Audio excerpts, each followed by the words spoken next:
പുഴു പുഴു.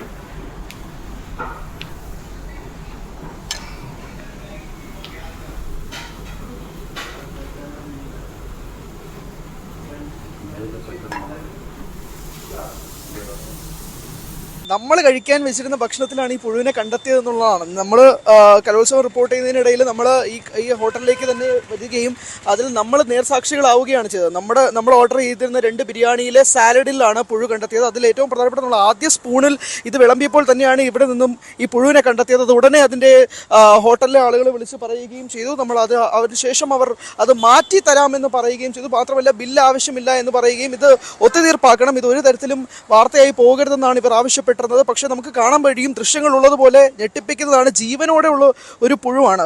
ആദ്യം വിളമ്പുമ്പോൾ തന്നെ ആ പ്ലേറ്റിലേക്ക് മാറ്റുമ്പോൾ തന്നെ ഈ പുഴു ഇഴഞ്ഞു പോവുകയും ഷംന ഞെട്ടുകയാണ് ചെയ്തത്. അതിനുശേഷമാണ് ഈ ഹോട്ടലുള്ളവരെ ഇത് അറിയിച്ചത്. അതിനുശേഷമാണ് പിന്നാലെ വന്നത്. ഇത് ആദ്യമായിട്ടല്ല ഈ ഹോട്ടലിനെതിരെ ഇതുപോലെ പ്രശ്നങ്ങൾ ഉണ്ടാവുന്നത്.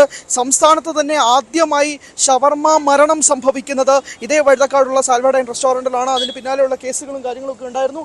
മാത്രമല്ല നമ്മൾ ഈ ഹോട്ടൽ അധികൃതരോട് ഇതിനുമായി ബന്ധപ്പെട്ട് സംസാരിച്ചപ്പോൾ ഇവർ പറഞ്ഞത് ഇവരുടെ പേരിൽ ഇങ്ങനെ സംഭവിച്ചിട്ടേ ഇല്ല, ഇത് ആദ്യമായിട്ടാണ് അവരുടെ ഹോട്ടൽ കരിയറിൽ തന്നെ ഇങ്ങനെ ഒരു സംഭവം ഉണ്ടാകുന്നത് എന്നുള്ളതാണ്. പക്ഷേ കൃത്യമായി തന്നെ എടുത്തു പറയേണ്ടത്, നമ്മളിതുമായി സംസാരിച്ചപ്പോൾ ഇത് ഒരു തരത്തിലും വാർത്തയാക്കരുത് എന്നുള്ളൊരു ആവശ്യം അവർ മുന്നോട്ട് വെക്കുകയും ചെയ്തിരുന്നു എന്നുള്ളതാണ്. അപ്പോൾ അതുകൊണ്ട് ഇപ്പോൾ ഏകദേശം ഉച്ചയോടുകൂടിയാണ് സംഭവം നടന്നത്. 12:30 ഈ സംഭവം നടക്കുന്നത്. 12:30 നമ്മൾ ഈ ഹോട്ടലിൽ എത്തുന്നതും അതിനുശേഷം ബിരിയാണി ഓർഡർ ചെയ്യുകയും ചെയ്തത്. അവിടെയാണ് ബിരിയാണി സാലഡിൽ ഈ പുഴുവിനെ കണ്ടെത്തുകയും ചെയ്തത്.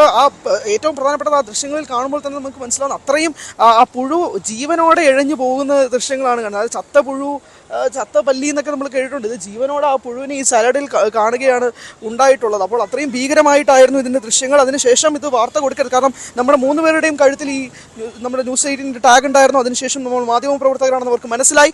അതുകൊണ്ട് തന്നെ വാർത്ത മുന്നോട്ട് പോകരുത്, പുറത്ത് പോകരുത് എന്നുള്ളൊരു ആവശ്യം മുന്നോട്ട് വെക്കുകയും ചെയ്തിരുന്നു.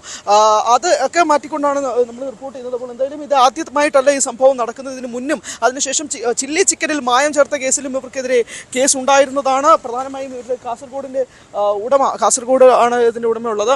അദ്ദേഹത്തിനെതിരെയായിരുന്നു 1ാം പ്രതിയായിട്ട് കേസെടുത്തിരുന്നത്. അതിന് പിന്നാലെയാണ് ഇപ്പോൾ വീണ്ടും ഈ പുഴുവിനെ കണ്ടെത്തുന്നത്. അതിന് നേർസാക്ഷികളായി എന്നുള്ളതാണ് ഇതിൻ്റെ ഏറ്റവും പ്രധാനപ്പെട്ട വിശദാംശങ്ങൾ. ഭവ്യ, അതിൻ്റെ ദൃശ്യങ്ങളാണ് ഇപ്പോൾ നമ്മൾ പുറത്തു വിട്ടുകൊണ്ടിരിക്കുന്നത്.